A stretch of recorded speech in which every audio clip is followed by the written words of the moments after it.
Hallelujah. Hallelujah. Praise the Lord. Joyful VCI online சர்வீஸ்க்கு உங்கள் எல்லாரையும் நாங்கள் அன்போடு கூட வரவேற்கிறோம். இப்பொழுது கூட வேதத்திலிருந்து ஒரு பகுதியை சிஸ்டர் கல்பனா அவர்கள் வாசிப்பார்கள். பூமியின் குடிகளே, எல்லாரும் கர்த்தரை கம்பீரமாய் பாடுங்கள். மகிழ்ச்சியோடைய கர்த்தருக்கு ஆராதனை செய்து ஆனந்த சத்தத்தோடே அவர் சந்நிதி முன் வாருங்கள். கர்த்தரே தேவன் என்று அறியுங்கள். நாம் அல்ல, அவரே நம்மை உண்டாக்கினார். நாம் அவர் ஜனங்களும் அவர் மேய்ச்சலின் ஆடுகளுமாய் இருக்கிறோம். அவர் வாசல்களில் துதியோடும் அவர் பிரகாரங்களில் புகழ்ச்சியோடும் பிரவேசித்து அவரை துதித்து அவருடைய நாமத்தை ஸ்தோத்தரியுங்கள். கர்த்தர் நல்லவர், அவருடைய கிருபை என்றென்றைக்கும், அவருடைய உண்மை தலைமுறை தலைமுறைக்கும் உள்ளது. ஆமேன். ஆமேன். ஹல்லேலூயா. நாம் இப்பொழுது கூட கண்களை மூடி நாம் ஜெபிப்போம். ஹல்லேலூயா. இயேசுப்பா, நன்றியோடு துதிக்கிறோம் ஆண்டவரே, ஸ்தோத்திரிக்கிறோம் அப்பா. எங்களை அதிகமாக நேசித்து வழிநடத்துகிற எங்கள் அன்பின் பரலோக பிதாவே, ஆண்டவரே அப்பா, இந்த ஓய்வு நாளை கர்த்தர் நீர் கொடுத்த கிருபைக்காக உமக்கு நாங்கள் நன்றி என்று செலுத்துகிறோம். ஆண்டவரே அப்பா, இந்த ஆண்டவரே ஆராதனையை கர்த்தர் நீங்கள் ஆசீர்வதித்து கொடுங்க. ஆண்டவரே அப்பா, நாங்கள் ஆவியோடும் உண்மையோடும் கருத்தோடும் ஆண்டவரே அப்பா உண்மை ஆராதிக்க, ஆண்டவரே உமக்கு உண்மையாய் நாங்கள் ஆராதிக்க கர்த்தர் நீர் எங்களுக்கு கிருபை செய்யுங்க. ஆண்டவரே அப்பா, உம்முடைய பிரசன்னம் எங்களோடு கூட இருக்கட்டும் ராஜா. ஆவியானவர் எங்களை வழிநடத்தும்படியாக கேட்டு ஜெபிக்கிறோம். ஆண்டவரே அப்பா, இதை ஆன்லைனில் பார்த்து கொண்டு இருக்கிற ஒவ்வொருவரையும் கர்த்தர் நீங்கள் விசேஷமாக ஆசீர்வதிங்க. ஆண்டவரே அப்பா, அவங்களும் ஆசீர்வாதத்தை பெற்றுக்கொள்ள கர்த்தர் நீங்கள் கிருபை செய்யும்படியாக கேட்டு ஜெபிக்கிறோம். முற்றிலுமாய் தாழ்த்துகிறோம். இந்த கரங்களில் நாங்கள் ஒப்பு கொடுக்கிறோம். நீரே வந்திருப்பீராக. இயேசுவின் நாமத்தினால் ஜெபிக்கிறேன் என் ஜீவனுள்ள நல்ல தகப்பனே. ஆமேன். ஹல்லேலூயா. நம்ம எல்லோரும் உற்சாகமாய் தேவனை துதித்து ஒரு பாடலை பாடலாம். நம் தேவன் நல்லவராய் இருக்கிறார். ஹல்லேலூயா. நம்ம வேதத்தையும் வாசித்தோம். அவர் நல்லவர், அவர் வல்லவர், அவருடைய கிருபை என்றும் உள்ளது. நம் தேவன் நம்மளோட வியாதியில நமக்கு விடுதலை தருகிற தேவன், நம்ம பாரத்தில் இருக்கும் போது நம்மளுக்கு விடுதலை தருகிற தேவன், நமக்கு சுகத்தை தருகிற தேவன், நம்ம துக்கம் எல்லாவற்றையும் சந்தோஷமாய் மாற்றுகிற தேவன். அவர் நல்லவர். அவரை துதித்து நாம் ஒரு பாடலை பாடுவோம்.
என்றும் மாறாத தேவனாய் இருக்கிறீர் ஆண்டவரே. அப்பா நீர் எங்களை அதிகமாய் நேசிக்கிறீர் தகப்பனே. ஸ்தோத்திரம் ஆண்டவரே. அப்பா நன்றி நன்றி நன்றி செலுத்துகிறோம். இந்த உலகத்தில் அவரை போல நேசிக்க, அவரை போல விசாரிக்க யாராலையும் முடியாது. அவரை நம்ம அதிகமாய் நேசிக்கிறார். நம்மளை யாரை நேசிக்கிறேன்னு நம்ம கவலைப்பட வேண்டாம். நம்மளை நேசித்து ஒவ்வொரு நாளும் நம்மளை விசாரிக்கிற தேவனாக இருக்கிற, நம்ம துக்கத்தில் இருக்கும்போது நம்ம கலங்கி நிற்கிற வேலையிலெல்லாம் நம்ம துக்கத்தை சந்தோஷமாய் மாற்றுகிற தேவனாக இருக்கிறார். நம்மளுடைய பாவத்தெல்லாம் ஆண்டவர் மன்னித்து நம்மளை விடுதலை பண்ணுகிற தேவனாக இருக்கிறார். நம்மளுக்கு சுகத்தை கொடுத்து நம்மளை ஒவ்வொரு நாளும் நம்மளுக்கு பலப்படுத்தி நம்மளை சந்தோஷப்படுத்தி நம்மளை சமாதானப்படுத்தி ஒவ்வொரு நாளும் நம்ம நடத்தி கொண்டு இருக்கிறார். அப்படிப்பட்ட தேவனை நம்ம ஆராதித்து நம்ம துதிப்போமா? சந்தோஷமா அவரை துதித்து பாடுவோம்.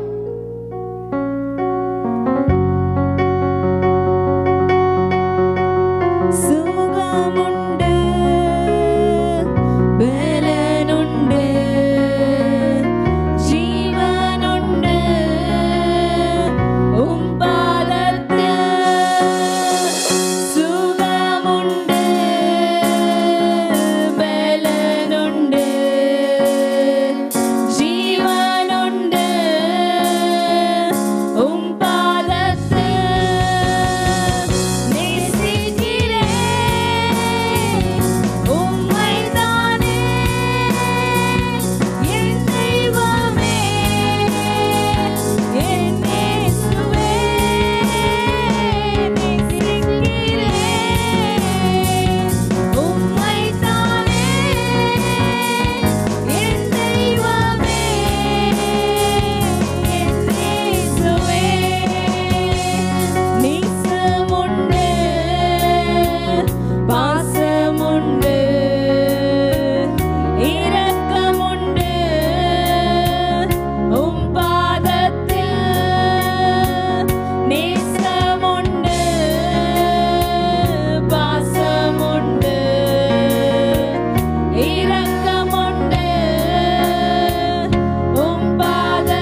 தகப்பனே.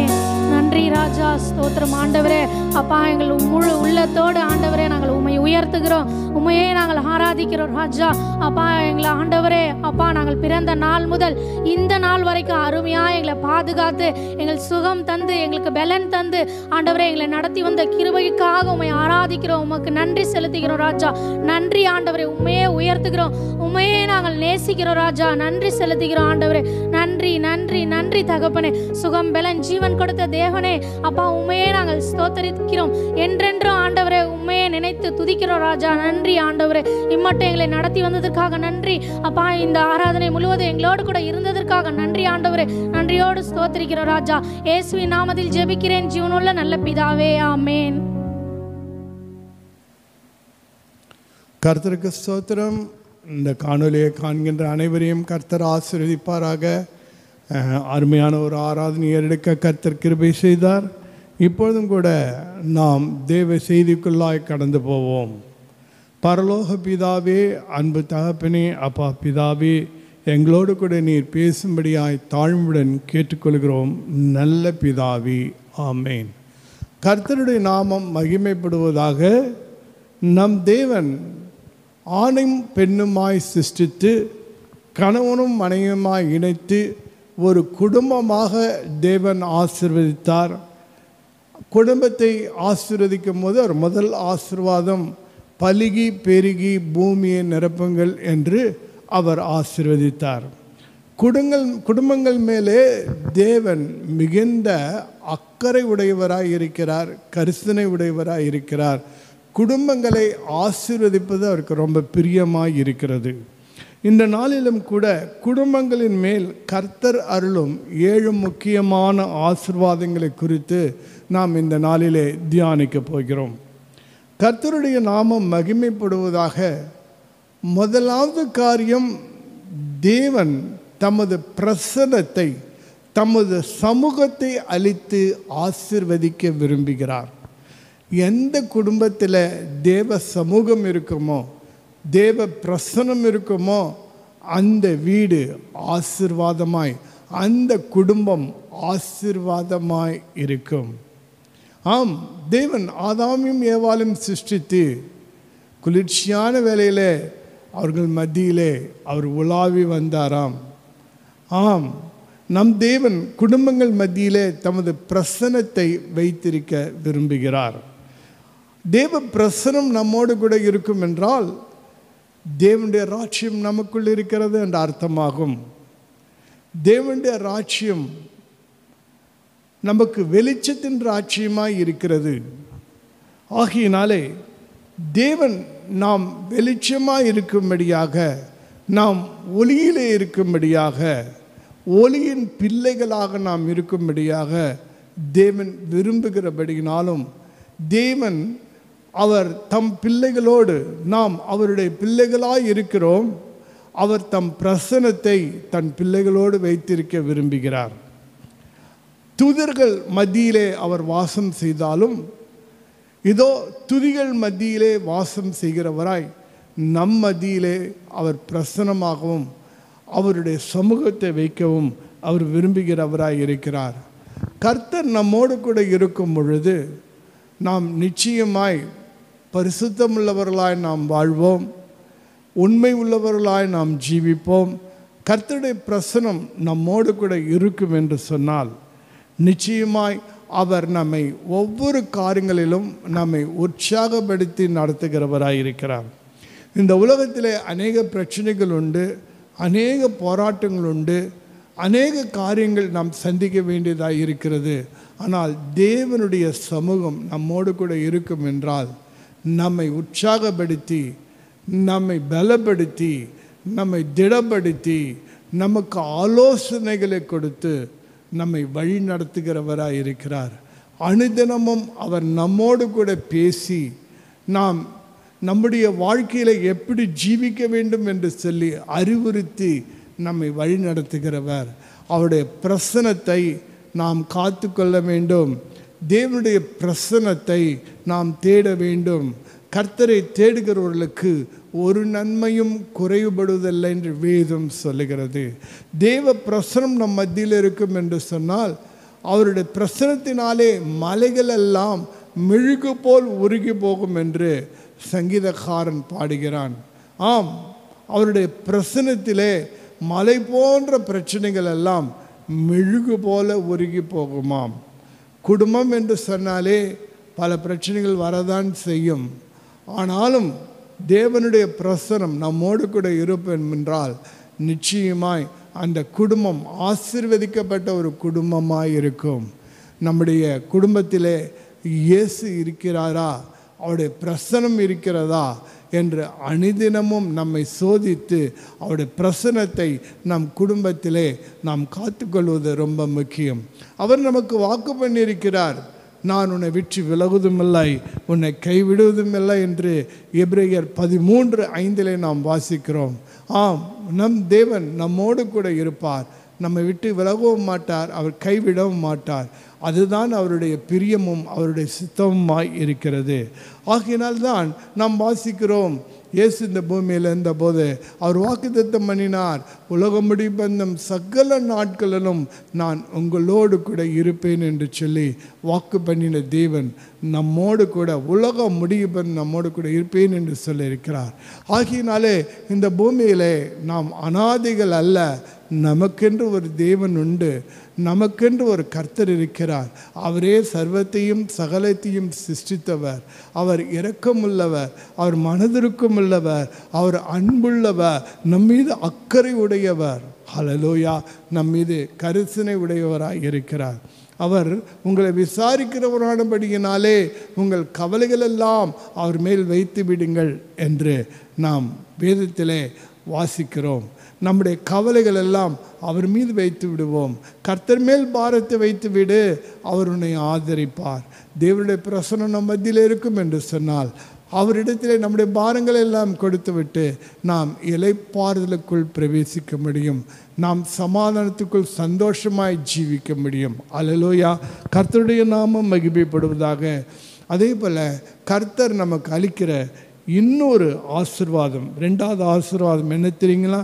அதுதான் சமாதானம். அல்லேலூயா, இன்றைக்கு எத்தனையோ குடும்பங்களிலே சமாதானம் இல்லை, தனிப்பட்ட மனிதனுடைய இதயத்திலே சமாதானம் இல்லை, எத்தனையோ நாடுகள் மத்தியிலே சமாதானம் இல்லை, நண்பர்களுக்கு மத்தியிலே சமாதானம் இல்லை, உறவினர்கள் மத்தியிலே சமாதானம் இல்லை.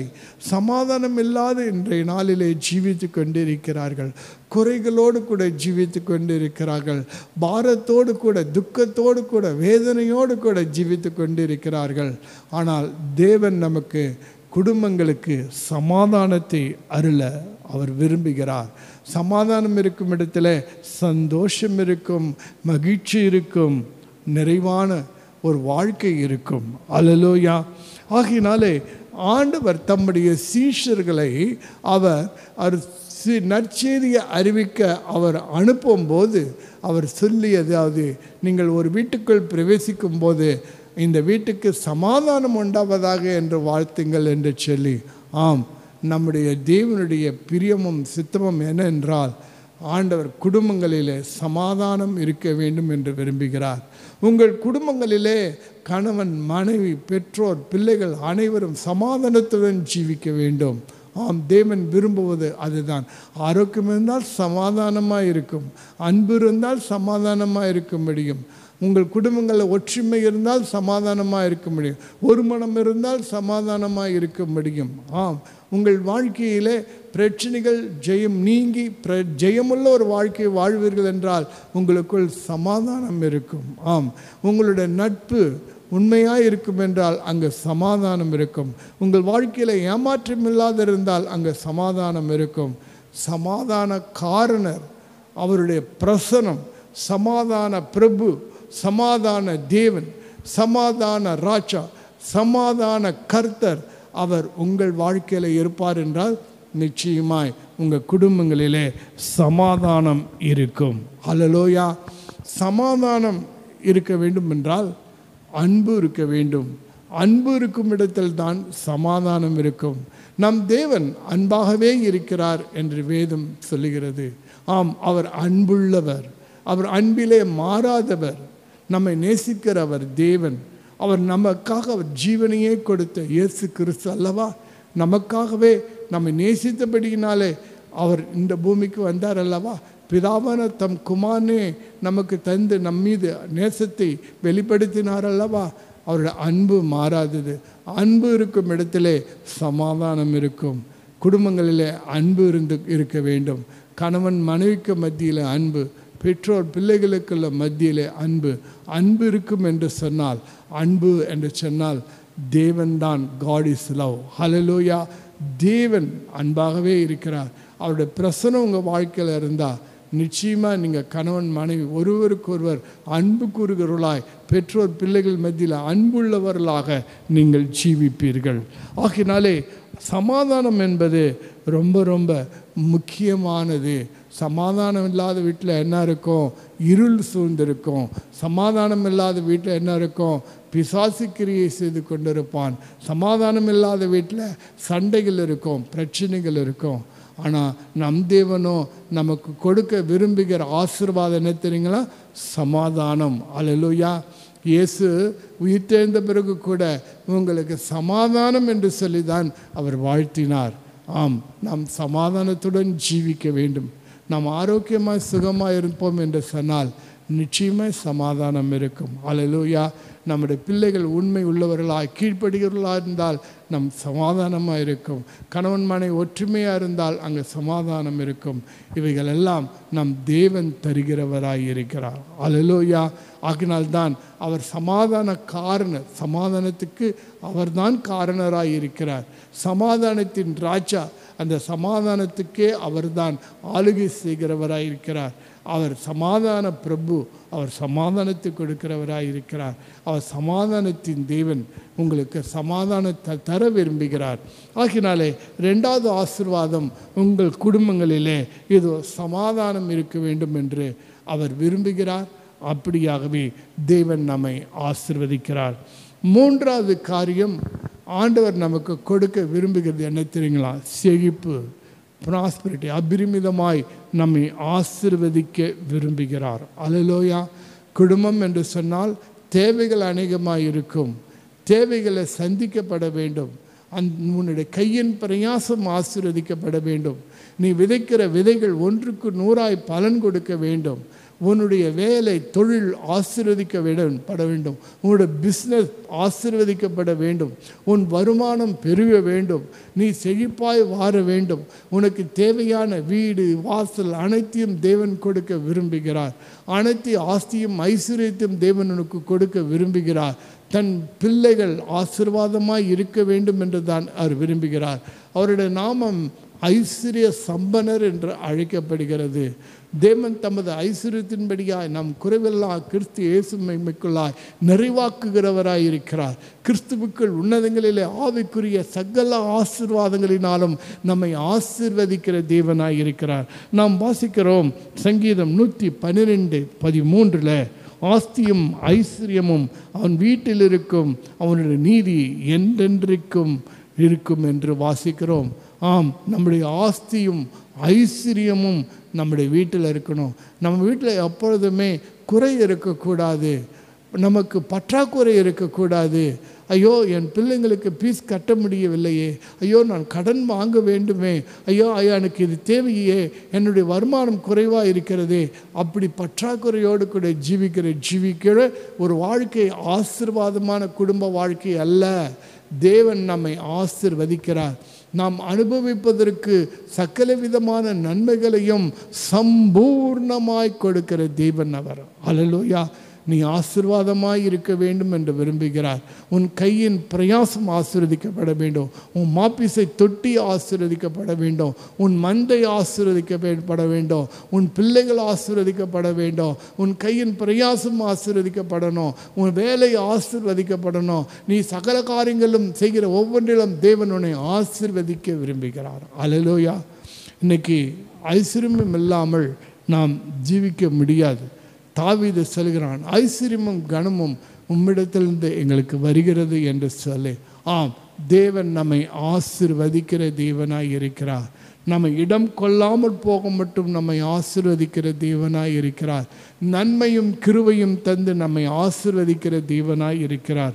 ஆகினாலே தேவனுடைய பிள்ளைகள் அப்பத்துக்கோ தண்ணீருக்கோ இறைந்து திரிவதே இல்லை. அபிரகாமை தேவன் ஆசீர்வதித்த போது அவன் எல்லாவற்றிலும் சகல காரியங்களும் கர்த்தர் அவனை ஆசீர்வதித்தாராம். அதே போல தேவன் நம்மை சம்பூர்ணமாய் ஆசீர்வதிக்கிற தேவன். உச்சிதமான கோதுமையினாலும் கண்மலையின் தேனினாலும் நம்மை திருப்தியாக்குகிறவராய் இருக்கிறார். கர்த்தர் உன்னை ஆசீர்வதிக்கவே விரும்புகிறவராய் இருக்கிறார். நீ ஆசீர்வாதமாய் இருக்க வேண்டும். நீ ஆசீர்வதிக்கப்படுவது மட்டுமல்ல, மற்றவர்களுக்கும் நீ ஆசீர்வாதமாய் இருக்க வேண்டும். இதுதான் தேவனுக்கு பிரியமுள்ள ஒரு காரியமாய் இருக்கிறது. அல்லேலூயா. நீங்கள் வாங்கும் கரங்களை விட கொடுக்கும் கரங்களாய் இருக்க வேண்டும் என்று தேவன் விரும்புகிறார். உங்களுடைய நிழலிலே அநேக ஏழை எளியவர்கள் வந்து அடைக்கலம் புகுந்து உங்களிடத்தில் உங்கள் உதவியும் உங்களுடைய நன்மையும் அனுபவிக்கிறவர்களாய் இருக்க வேண்டும் என்று விரும்புகிறார். அந்த அளவுக்கு தேவன் நம்மை அபரிமிதமாய் ஆசீர்வதிக்க விரும்புகிற தேவனாய் இருக்கிறார். அல்லேலூயா. ஆகினாலே நம் தேவன் ஒரு ஐஸ்வர்ய சம்பனர். நம்மை ஐஸ்வர்யனாக்கும்படியாகவே அவர் தரித்திரனானார் என்று வேதம் சொல்லுகிறது. ஆம், இந்த பூமியில் உங்களுடைய குறைவுகள் எல்லாம், உங்கள் தரித்திரம், வறுமை எல்லாவற்றையும் இல்லாமையை மாற்றும்படியாக எல்லாவற்றையும் அவர் இயேசு கிறிஸ்து கல்வாரி சிலுவையில் சுமந்தபடியினாலே நீங்கள் சுமக்க தேவையில்லை. தேவன் உங்களை சம்பூர்ணமாய் ஆசீர்வதிக்க விரும்புகிறார். சகல காரியங்களும் உங்களை ஆசீர்வதிக்க விரும்புகிறார். கர்த்தருடைய நாமம் மகிமைப்படுவதாக. நாலாவது ஒரு காரியம், குடும்பங்களுக்கு தேவன் கொடுக்க விரும்புகிற ஆசீர்வாதம் என்ன தெரியுங்களா? ப்ரொடெக்ஷன், பாதுகாப்பு. இன்றைக்கி எத்தனை குடும்பங்களுக்கு பாதுகாப்பு இருக்கிறது? கொஞ்சம் யோசித்து பாருங்கள். எத்தனையோ குடும்பங்களில் கணவன் மனைவிக்கு மத்தியில் எவ்வளோ பிரச்சனைகள் வருகிறது. மூன்றாம் மனிதன் தலையிடுகிறான், குழப்பத்தை கொண்டு வர்றான். இன்றைக்கி கணவன் மனைவி பிரிவினை, டைவர்ஸ் எல்லாம் அதிகமாக இருக்குது. பிசாசின் கிரிகள் அதிகமாக இருக்கிறது. ஆம், போகும்பொழுது வரும்பொழுது பாதுகாப்பு இல்லை. நெருக்கமான பட்டணங்களிலே, நெருக்கமான ஜனங்களிலே, அவசரமான உலகிலே வாழ்ந்து கொண்டிருக்கிறோம். இன்றைக்கி டிராஃபிக் அதிகமாக இருக்குது. போயிட்டு வருவது என்பது எவ்வளோ சிரமமாக இருக்கிறது. அது மாத்திரமல்ல, எத்தனையோ ஆபத்துகள், இயற்கையின் சீற்றத்தினாலே ஆபத்துகள், மனிதனால் வரும் ஆபத்துகள், ஏன் மனுஷனை தனக்குத்தானே உண்டாக்கி கொண்டிருக்கிற ஆபத்துகள் நிறைய உண்டு. தேவன் நம் அடைக்கலமும் பலனும் ஆபத்து காலத்தில் அனுகூலத்திரையுமாக இருக்கிறார் அல்லவா? நம் தேவன் நம்மை பாதுகாக்க விரும்புகிறார். நம்மை கண்மணி போல பாதுகாக்க விரும்புகிறார். கண் இமைக்குள் வைத்து பாதுகாக்க விரும்புகிறார். நம்மை உள்ளங்கையில் வரைந்து நம்மை மறைத்து பாதுகாக்க விரும்புகிறார். கண்மலையின் வெடிப்புக்குள்ளாய் வைத்து நம்மை பாதுகாக்க விரும்புகிறார். அல்லேலூயா. யோபுனுடைய வாழ்க்கையை பாருங்கள். அவன் குடும்பத்தை சுற்றி வேலி அமைத்து வைத்திருந்தாராம். ஆகினாலே பிசாசு யோபுக்கு விரோதமாக ஒன்றுமே செய்ய முடியவில்லையாம். ஆம், நம் தேவன் நம்ம வீட்டை சுற்றி வேலி அமைக்க விரும்புகிறார். நம்ம வீட்டை சுற்றி ஒரு ப்ரொடெக்ஷனை கொடுக்க விரும்புகிறார். நம்ம வீட்டை சுற்றி தேவ தூதர்களை வைத்து பாதுகாக்க விரும்புகிறார். நம்மை சுற்றி தேவ பிரசனம் வைத்திருந்து நம்மை தேவன் பாதுகாக்க விரும்புகிறார். அல்லேலூயா. இன்றைக்கு பாதுகாப்பு தேவை. எனக்கு ஒத்தாசி வரும் பர்வதங்களுக்கு நேராக என் கண்களை ஏறெடுக்கிறேன். வானத்தையும் பூமியும் பறந்த கர்த்தரிடத்திலிருந்து எனக்கு ஒத்தாசி வரும். என் கால்களை தள்ளாட வட்டார். என்னை காக்கிற உறங்குவதும் இல்லை, தூங்குவதும். இஸ்ரவேலை காக்கிற உறங்குவதும் இல்லை, தூங்குவதும் இல்லை. கர்த்தர் நமது வலது பக்கத்து நிழலாக இருக்கிறார். பகலில் வெயிலாகலும் இரவிலே நிலவாகலும் நம்மை சேதப்படுத்துவது இல்லை. கர்த்தர் நம்மை எல்லா தீங்குக்கும் விலக்கி பாதுகாக்கிறவராக இருக்கிறார். இது முதல் போக்கிய மரத்தை நம்மை பாதுகாக்கிற தேவனாக இருக்கிறார். நாம் ஆண்டவர் அப்படிப்பட்டவராய் நமக்கு நல்ல ஒரு பாதுகாப்பை கொடுத்து தேவன் ஆசீர்வதிக்க விரும்புகிறார். ஐந்தாவது காரியம், அவர் கொடுக்க விரும்புகிற ஆசீர்வாதம் என்ன தெரியுங்களா? ஃபேவர். ஹல்லேலூயா. நமக்கு தயவு கிடைக்க செய்ய விரும்புகிறார். ஒன்று, தேவனிடத்திலிருந்து நமக்கு தயவு கிடைக்கிறது. நம்ம எல்லோரும் நல்லவர்கள் அல்லவே? நம்முடைய வாழ்க்கையில் எவ்வளோ குறைவுகள் உண்டு. ஆனாலும் அவர் நல்லவராய் இருக்கிறபடினாலே அவர் நமக்கு தயவு பண்ணுகிறவராய் இருக்கிறார். நம்ம எல்லோரும் பாவம் செய்தோம், தேவ மகிமையற்று வாழ்ந்தோம். ஆனாலும் அவருடைய தயவு, அவருடைய கிருபை, அவருடைய இரக்கம் நமக்கு புது வாழ்க்கை தந்தது. தேவனுடைய தயவு நமக்கு எப்போதும் இருக்கிறது. அவர் தயாபரராய் இருக்கிறார். ஹல்லேலூயா. ஆகினாலே அவர் நமக்கு ஒரு தகப்பனும் தாயுமாக இருக்கிறபடினாலே எப்போதும் நம் மீது அவர் தயவுள்ளவராக இருக்கிறார். அதே போல் மனுஷனுடைய தெய்வம் நமக்கு கிடைக்க வேண்டும். அல்லேலூயா. இந்த பூமியிலே நம் தேவன் மனுஷனாய் இயேசுவாய் இருந்தபோது அவர் பாருங்க, நாளுக்கு நாள் ஞானத்திலும் அவர் தேவ தெய்விலும் மனுஷ தெய்விலும் அவர் நாளுக்கு நாள் விருத்தி அடைந்தார் என்று சொல்லி நாம் வாசிக்கிறோம்.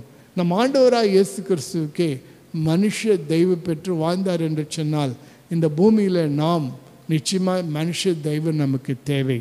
நீங்கள் எங்கே போனாலும் உங்களுக்கு எந்த மனிதனுடைய தெய்வாவது கிடைக்க வேண்டும். ஆகையினாலே ஆண்டவர் மனுஷனுடைய தெய்வம் கிடைக்க உனக்கு செய்வார். அவர் தெய்வம் உங்களுக்கு கிடைக்கும். மனுஷனுடைய தெய்வம் குடும்பங்களுக்கு விசேஷமாய் கர்த்தர் தயவு காட்ட விரும்புகிறார், தயவு கிடைக்க செய்ய விரும்புகிறார். தானியேலுக்கு எல்லா ராஜாக்களிடத்திலிருந்தும் அவனுக்கு தயவு கிடைத்ததாம். அல்லேலூயா. அதே மாதிரி தான் தேவன் நம்முடைய காரியங்கள் எல்லாம் ஜெயமாக இருக்கும்படியாய் மனுஷ தயவு கிடைக்க செய்கிறவராய் இருக்கிறார். அடுத்தது மனுஷ தயவு கிடைக்கும் என்று சொன்னால் அங்கு நமக்கு மனுஷனுடைய பகை இல்லாதபடி நாம் பார்த்து கொள்ள வேண்டும். மனுஷரோடு கூட நாம் அன்புள்ளவர்களாய் இருக்க வேண்டும், அவர்களோடு அன்புள்ளவர்களாய் பழக வேண்டும். அல்லேலூயா. இயேசுவை எடுத்துக்காட்டுகிறவர்களாய் இருக்க வேண்டும். நம்முடைய கிரியைகள் எல்லாம் நற்கிரியாக இருக்க வேண்டும். நிச்சயமாய் மனுஷ தயவு நமக்கு கிடைக்கும். கர்த்தர் உங்களை ஆசீர்வதிப்பாராக. 6வது ஆசீர்வாதம் குடும்பங்கள் மேல் தேவன் கொடுக்கிறது என்ன தெரியுங்களா? உங்களுடைய ஜெனரேஷனை தேவன் 1000 தலைமுறைக்கு தேவன் ஆசீர்வதிக்க விரும்புகிறார்.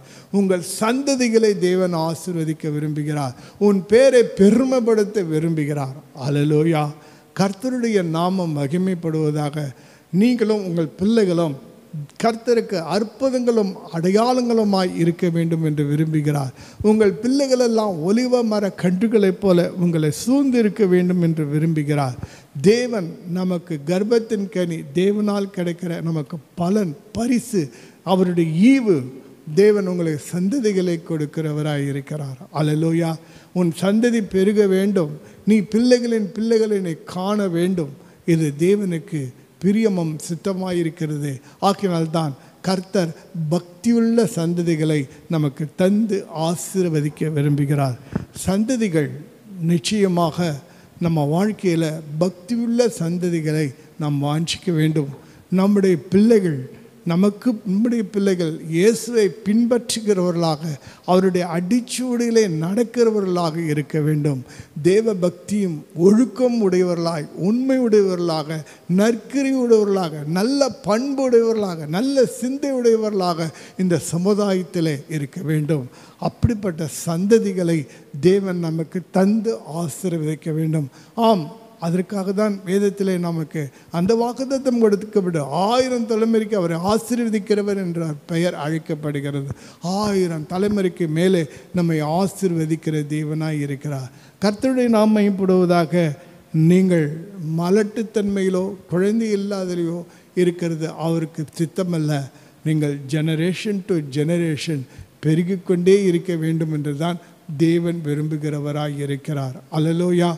நம்முடைய தேவன் நம்முடைய பேரை பெருமைப்படுத்த விரும்புகிறார். என் தாத்தா, என்னுடைய தகப்பன், என்னுடைய பூட்டன் யார் என்று சொல்லி இந்த சமுதாயத்தில் அறிவது மாத்திரமல்ல, நம்முடைய ஜெனரேஷனும் அறிந்து வைத்திருக்க வேண்டும். ஆகினாலே நம்முடைய ஜெனரேஷனை அந்த அளவுக்கு தேவன் கீர்த்தியும் புகழ்ச்சியுமாய் வைக்க விரும்புகிறார்.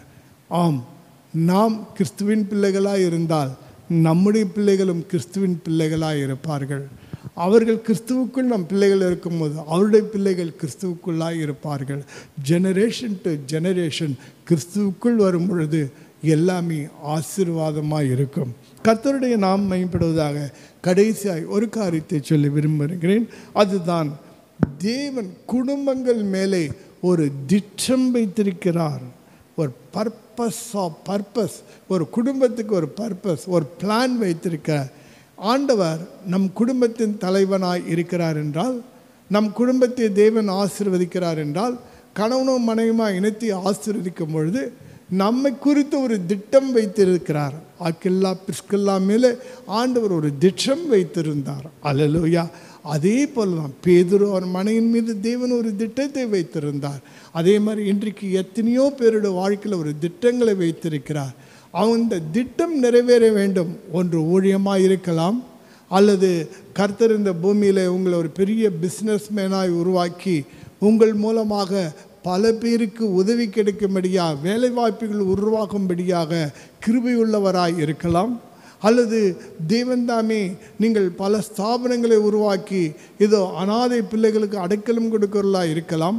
அல்லது கல்வி ஸ்தாபனத்தை ஆரம்பித்து அதன் மூலமாக பல பேருக்கு கல்வி அளிக்கிறவர்களாய் இருக்க வேண்டும் என்று சொல்லி விரும்பலாம். ஆண்டவர் உங்களை குறித்து ஒரு திட்டம் வைத்திருக்கிறார். இந்த காலகட்டத்திலே நானும் என் குடும்பம் வாழ்ந்து கொண்டிருக்கிறோம் என்று சொன்னால் எங்களை குறித்து ஒரு தீர்மானம் வைத்திருக்கிறார். அந்த திட்டத்தை நான் அறிந்து கொள்ள வேண்டும். தேவ நோக்கத்தை அறிந்து கொண்டு அதன்படி நான் ஜீவிக்க வேண்டும். அப்பொழுதுதான் என் குடும்ப வாழ்க்கை ஆசீர்வாதமாகவும் ஒரு பூர்ணப்படுத்தப்பட்டதாக இருக்கும். ஏதோ நான் புசித்தேன், குடித்தேன், மரித்தேன் அப்படிப்பட்ட ஒரு வாழ்க்கை அல்ல. நம்முடைய வாழ்க்கை அப்படிப்பட்டதாக இருக்கக்கூடாது. நம்முடைய வாழ்க்கையானது சரித்திரம் படைக்கிறதா இருக்க வேண்டும். நம்முடைய வாழ்க்கையில் தேவனுடைய திட்டத்தை நிறைவேற்றின ஒரு சாதனையாளர்களாக நாம் மாற வேண்டும். நம்முடைய ஜெனரேஷன் நம்மை குறித்து சொல்ல வேண்டும், சமுதாயம் நம்மை குறித்து சொல்ல வேண்டும். என்னார் இவர் மூலமாக நாங்கள் ஆசீர்வதிக்கப்பட்டோம், இவர் மூலமாக இந்த பகுதி மக்கள் ஆசீர்வதிக்கப்பட்டார்கள், அவர்கள் கல்வி அறிவிலே அவர்கள் விருத்தி அடைந்தார்கள், அல்லது இவர்கள் மூலமாக வேலை வாய்ப்புகள் கிடைத்தது, இவர்கள் மூலமாக ஊழியம் நடந்தது, எத்தனை ஏழை எல்லோருக்கு உதவி கிடைத்தது, இவர்கள் மூலமாக கிறிஸ்துவை நாங்கள் அறிந்து கொண்டோம். அல்லேலூயா. இப்படியாக பல காரியங்கள் உண்டு. இது மாத்திரமல்ல, எவ்வளவோ காரியங்கள், திட்டங்கள், அவருடைய நிறைய திட்டங்கள் உண்டு. சமுதாய நல திட்டங்கள் அவர் வைத்திருக்கிறார். மக்களுக்கு மத்தியில் நன்மை செய்யும்படியாக பல திட்டங்களை வைத்திருக்கிறார். கர்த்தர் அதற்காக தான் உங்களையும் என்னையும் தெரிந்து கொண்டார். குடும்பமாக இணைத்து, கணவனுமாய் மனைவியுமாய் இணைத்து, கணவனும் மனைவியுமாய் சேர்ந்து அவருடைய திட்டத்தை நிறைவேற்ற வேண்டும் என்று சொல்லி விரும்புகிறார். அல்லேலூயா. ஆகினாலே அவர் திட்டம் நம்முடைய வாழ்க்கையில் நாம் நிறைவேறும் என்றால் அது நிச்சயமாய் தேவனுடைய நாமம் மகிமைப்படும். நம்முடைய வாழ்க்கையில் ஒரு பூர்ணம் உண்டாயிருக்கும். நான் பிறந்தேன், தேவ சித்தத்தை நான் செய்து முடித்தேன் என்று சொல்லி ஒரு திருப்தி இருக்க முடியும். அல்லேலூயா. எப்படி பவுல் சொல்லுகிறான், ஆனால் நல்ல ஓட்டத்தை ஓடி முடித்தேன் என்று சொல்லுகிறான் அல்லவா. விசுவாசத்தை காத்து கொண்டேன் என்று சொல்லி தேவனுடைய திட்டத்தை அவன் செய்து முடித்தான். அல்லேலூயா. இயேசு கிறிஸ்து கூட பிதாவினுடைய சித்தத்தை எல்லாம் நிறைவேற்றிவிட்டு கல்வாரியில் அவர் எல்லாம் முடிந்தது, தேவனுடைய சித்தம், பிதாவின் சித்தத்தை நான் செய்து முடித்தேன் என்று சொல்லி தன்னுடைய ஆவியை பிதாவின் கருத்தில் ஒப்பு கொடுத்தார் அல்லவா. பார்த்தீர்களா? அதே போல தான் நம்ம வாழ்க்கையிலும் நம்முடைய குறித்த ஒரு நோக்கம், திட்டம், ஒரு பிளான், நம்மை குறித்து ஒரு தீர்மானம் அவர் கொண்டு அதை அறிந்து உணர்ந்து அதன்படியாக வாழ்ந்து தேவனுடைய நாமத்தை நாம் மகிமைப்படுத்துவோம். அது எல்லோருக்கும் ஆசீர்வாதமாக இருக்கும். இதுவரைக்கும் தேவ திட்டத்தையும் அவருடைய நோக்கத்தையும் அறியாதவர்களாக இருந்தால் இன்றைக்கு ஆண்டவர்கிட்ட கேளுங்க, ஆண்டவரே என் வாழ்க்கையில் நீர் என்ன செய்ய சித்தமாக இருக்கிறீர். பவுல் அதுதான் கேட்டான். ஆண்டவராக இயேசு கிறிஸ்துவை தரிசித்த போது, ஆண்டவரே நான் என்ன செய்ய நீ சித்தமாக இருக்கிறீர் என்று சொல்லி அதே மாதிரி கேளுங்க. என் வாழ்க்கையில் உங்கள் சித்தம் என்ன ஆண்டவரே, அதை செய்து முடிக்க எனக்கு உதவி செய்யுங்கன்னு சொல்லுங்கள். ஆகினாலே பின்னானவைகளை மறந்து முன்னானவைகளை நாடி கிறிஸ்து இயேசுவினுடைய பரம அழைத்தலின் இலக்கை நோக்கி நாம் தொடருவோம். பிலிப்பியர் 3:12-14 படியாக இந்த நாளிலே கர்த்தர் நமக்கு குடும்பங்களின் மீது கொடுக்கிற 7 ஆசீர்வாதங்கள். 1, தேவன் தமது பிரசன்னத்தை நம் மத்தியிலே வைத்திருக்க விரும்புகிறார். 2வது ஆசீர்வாதம், நமக்கு நம் குடும்பங்களுக்கு சமாதானத்தை விரும்புகிறார். 3வது ஆசீர்வாதம், தேவன் நம் குடும்பம் செழிப்பாக இருக்க வேண்டும் என்று விரும்புகிறார். 4வது ஒரு ஆசீர்வாதம், நம் குடும்பம் பாதுகாப்பாக இருக்க வேண்டும் என்று. 5வது, நாம் தயவு பெற்றவர்களாக, தயவு கிடைக்கிறவர்களாக, நாம் தயவு காட்டுவர்களாக இருக்க வேண்டும் என்று அவர் விரும்புகிறார். நாம் சந்ததி ஜெனரேஷன் டு ஜெனரேஷன் விருத்தி அடைகிறவர்களாக இருக்க வேண்டும் என்று விரும்புகிறார். நமக்கென்று தேவன் ஒரு திட்டம் வைத்திருக்கிறார். அந்த திட்டத்தை நாம் வாழ்க்கையில் நிறைவேற்றி முடிக்கிறவர்களாக இருக்க வேண்டும் என்று விரும்புகிறார். இவைகளெல்லாம் கர்த்தர் கொடுக்கிற முக்கியமான ஆசீர்வாதங்கள். இன்னும் பல ஆசீர்வாதங்கள் உண்டு. நீங்கள் வேதத்தை தியானித்து பாருங்கள், கர்த்தர் உங்களோடு கூட பேசுவார். நாம் இப்போது ஜெபித்து முடிப்போமா? அன்புள்ள இயேசுவே, குடும்பங்கள் மீது நீங்கள் வைத்திருக்கிற ஆசீர்வாதங்களுக்கு ஸ்தோத்திரம். எங்கள் குடும்பங்கள் மேலே இந்த ஆசீர்வாதத்தை நீங்கள் வைத்திருக்கிறீர். எங்கள் குடும்பத்தில் உமது பிரசனம் என்றும் இருப்பதாக ஆண்டவரே. எங்கள் குடும்பத்தில் உங்கள் சமாதானம் இருப்பதாக. எங்கள் குடும்பத்தில் செழிப்பு இருப்பதாக. எங்கள் குடும்பத்துக்கு நீங்கள் பாதுகாப்பு கிடைக்க உதவிச்சிங்க. எங்கள் குடும்பத்துக்கு தயவு கிடைக்க உதவிச்சிங்கப்பா. எங்கள் ஜெனரேஷன் ஆண்டவரை பெருகணும் ஆண்டவரே. ஐயா, எங்களை குறித்து வைத்திருக்க நோக்கத்தை நாங்கள் நிறைவேற்றி முடிக்கிறவர்களாக இருக்கணும் ஆண்டவரே. எங்களுக்கு உதவி செய்யுங்க. இந்த காணொலி காண்கின்ற ஒவ்வொருவரிடத்தில் நீங்கள் பேசியிருக்கீங்க. இப்படியாக நீங்கள் ஆசீர்வதிக்க போகிறீரே, அதற்காக உமக்கு ஸ்தோத்திரம். நன்றி இயேசுவே. இப்போது கூட காணிக்க கொடுக்கிற பிள்ளைகளை கர்த்தர் அபிரிமமாக ஆசீர்வதிப்பீராக. ஆரம்பம் முதல் முடிவு வரைக்கும் எங்களை வழிநடத்தின கிருபைக்காய் உமக்கு நன்றி ஆண்டவரே. என் ஆத்மாவே கர்த்தரை ஸ்தோத்திரி, என் முழுமே அவர் பரிசுத்த நாமத்தை ஸ்தோத்திரி. என் ஆத்மாவே கர்த்தரை ஸ்தோத்திரி, கர்த்தர் செய்த சகல உபகாரங்களையும் மறவாதே. ஆமீன். கர்த்தராகிய இயேசு கிறிஸ்துவின் கிருபையும் பிதாவாக தேவனுடைய அன்பும் பரிசுத்த ஆவியின் அன்யோன்யம் ஐக்கியம் சந்தோஷமாக இருக்கலாம் நாம் அனைவரோடு கூட இருப்பதாக. ஆமீன். ஹல்லேலூயா. God bless you everybody.